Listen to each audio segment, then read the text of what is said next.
Hi friends, இன்றைக்கி chicken gravy செய்வது எப்படின்னு பார்க்கலாம். வாங்க வீடியோக்குள்ளே போகலாம்.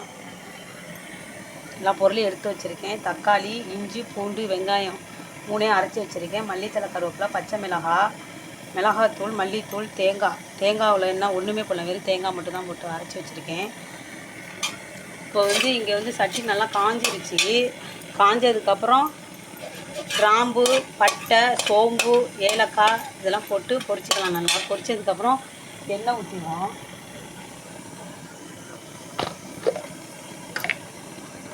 எண்ணெய் அதிகமாக ஊற்றி சாப்பிடாதீங்க. ஏற்கனவே சிக்கனில் கொழுப்பு இருக்கும், அதனால் எண்ணெய் விட்டுக்கிட்டே இருக்கும். அதனால் உங்களுக்கு தேவையான அளவு ஊற்றிக்கோங்க.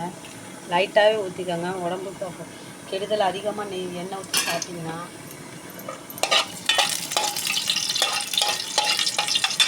கம்மியாக தான் ஊற்றிருக்கேன். நான் ஃபஸ்ட்டு தக்காளி தான் போடுவேன். நல்லா அது பொரிஞ்சிருச்சு. இப்போ தக்காளி போட்டுக்கிறேன். 3/4 கிலோ சிக்கனுக்கு 2 கிலோ தக்காளி எடுத்துருக்கேன். நல்லா வதங்கட்டும்.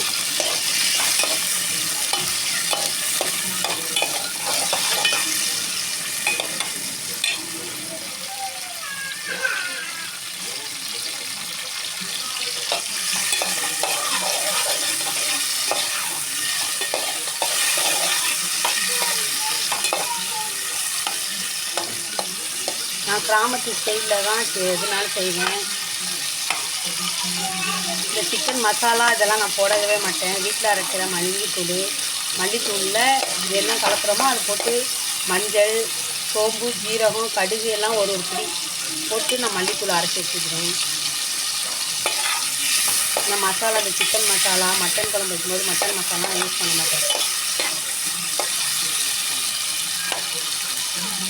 நீங்களும் இது மாதிரி ட்ரை பண்ணி பாருங்கள். நல்லா டேஸ்ட்டாக இருக்கும்.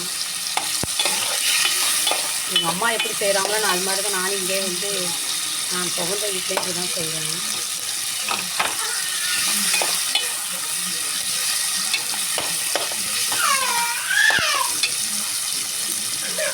தக்காளி நல்லா வதங்கிருச்சு. மல்லித்தலை, கருவேப்பிலை போட்டுக்கலாம். மல்லித்தலை, கருவேப்பிலை, பச்சை மிளகாய் மூணையும் போட்டுக்கலாம்.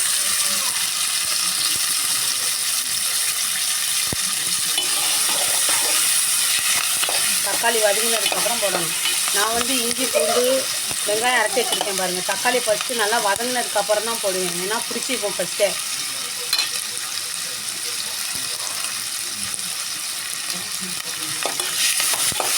இது இஞ்சி பூண்டு உடனே போட்டோம்னா பிடிச்சிக்கும்.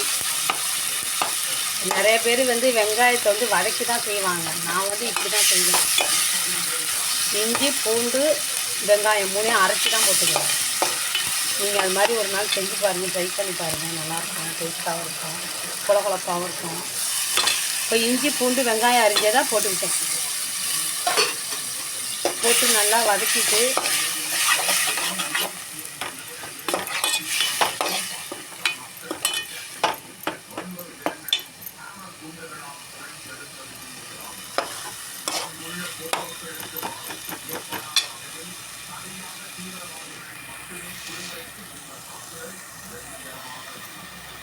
நானே ஒத்த கையிலே பிடிச்சிக்கிட்டே செல்ஃபியில் எடுத்துக்கிட்டு இருக்கேன். ஒத்த கையிலே செல்லு, ஒரு கையில் சமையல். என்னோடய வீடியோவை ரெகுலராக பாருங்கள், நிறைய பேர் பாருங்கள். நான் சமையல் குரூப்பு அதிகமாக போடலை. எனக்கு அவ்வளோவா சமையல் தெரியாது. தெரிஞ்ச அளவு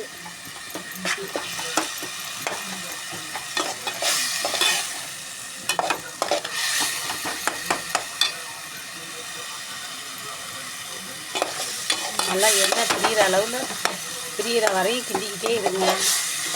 எண்ணெய் பிரிஞ்சு அது மாதிரி வந்தால் தான் நல்லா ருசியாக இருக்கும் குழம்பு. எங்கள் ஊர் சைடெல்லாம் நாங்கள் இப்படி தான் வைப்போம்.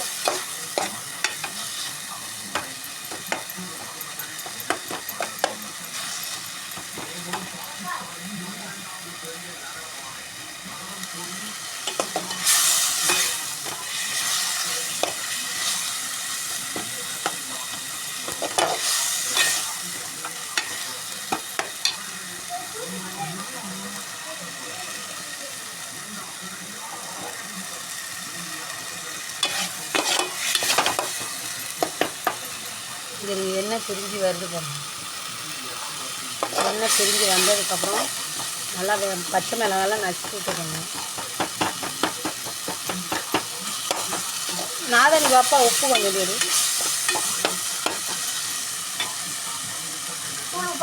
கல் உப்பு. இப்போ நல்லா எண்ணெய் பிரிஞ்சு வந்துருச்சு. அதுக்கப்புறம் நம்ம சிக்கனை போட்டுக்கலாம். கையில் நிறையா அள்ளி வச்சுக்கோ வரேன். சிக்கனை போட்டுக்கலாம்.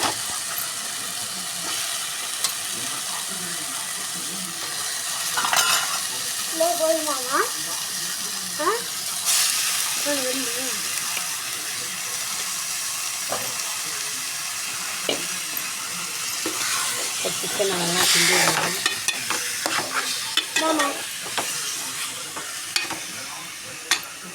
லைட்டாக விடு. இப்போ தேவையான அளவு உப்பு, உங்களுக்கு தேவையான அளவு போட்டுக்கோங்க.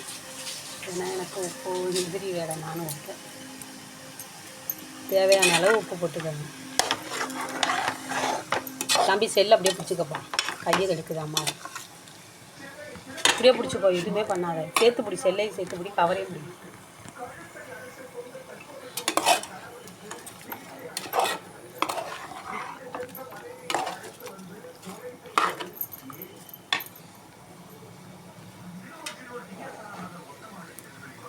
இது தண்ணியெல்லாம் கிரேவிக்கு அதிகமாக தண்ணியெல்லாம் ஊற்றிடாதீங்க.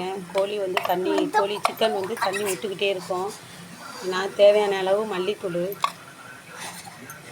3/4 கிலோ அளவு கறிக்கு 2 ஸ்பூன் போட்டுருக்கேன்.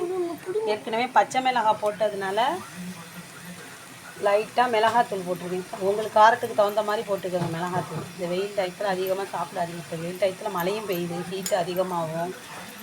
அதனால் கரெக்டாக கம்மியாக சாப்பிடுங்க. காரம்லாம் இப்போ நிறையா அதிகமாக போட்டு சாப்பிடாதீங்க. தேவையான அளவு தண்ணி கம்மியாக ஊற்றிக்கோங்க. ஏன்னா சிக்கனில் தண்ணி நிறையா ஊற்றிக்கிட்டே இருக்கும். அதனால் தண்ணியை வந்து கம்மியாக ஊற்றிக்கணும்.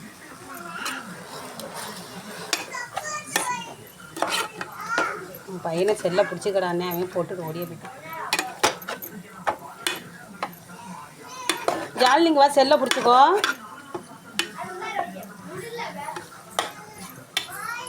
செல்லை அப்படியே பிடிச்சிக்கோ.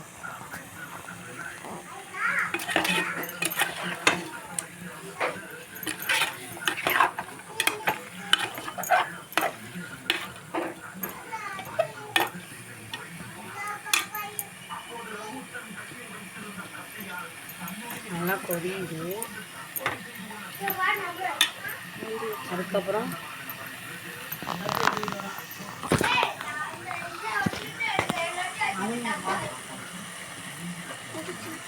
இந்த இஞ்சி பூண்டெல்லாம் அரைச்சது தட்டே இருந்துச்சு, அதை கொஞ்சம் கழுவி விட்டுருவோம்.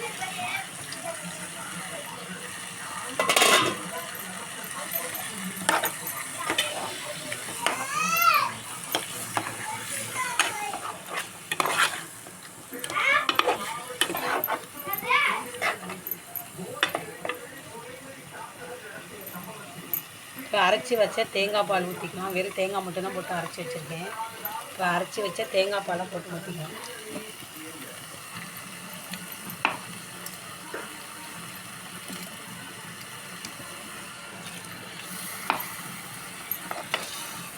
இப்போ தேங்காய் பால் ஊற்றியாச்சு. நான் சொன்ன மெத்தடில் செஞ்சு பாருங்கள், நீங்களும் ட்ரை பண்ணி பாருங்கள். நல்லா டேஸ்ட்டாகவும் ருசியாகவும் இருக்கும். இப்போ வந்து மூடி வச்சிடலாம். மூடி வச்சுட்டு ஒரு 1/2 அன் ஹவர், ஒரு 1/4 மணி நேரம் அடிக்கடி எடுத்து கிண்டி பாருங்கள். ஏன்னா பிடிச்சிக்கும், கிரேவிங்கிறதுனால எல்லாம் தண்ணியெல்லாம் கம்மியாக விட்டுருக்கிறதுனால வச்சுருக்கிறதுனால பிடிச்சிக்கும். நீங்கள் அடிக்கடி பார்த்து கிண்டி விடுங்க. மிக்சியில் இருந்த தண்ணி லைட்டாக, ஏன்னா தண்ணி கம்மியாக ஊற்றிருக்கிறதுனால பிடிச்சிக்கும். பார்த்து அடிக்கடி கிண்டி விட்டுருக்காங்க. அவ்வளோதான் என்னோடய வீடியோ. பாருங்கள் என்னோடய வீடியோவை. என்னோடய சமையல் தான். மூடி வச்சிடுறேன். ஒரு 1/2 அன் ஹவர், ஒரு 5 நிமிஷம் கழிச்சு 2 நிமிஷம் கழிச்சு கிண்டி விட்டுட்டு அதுக்கப்புறம் ஆஃப் பண்ணிடுவோம்.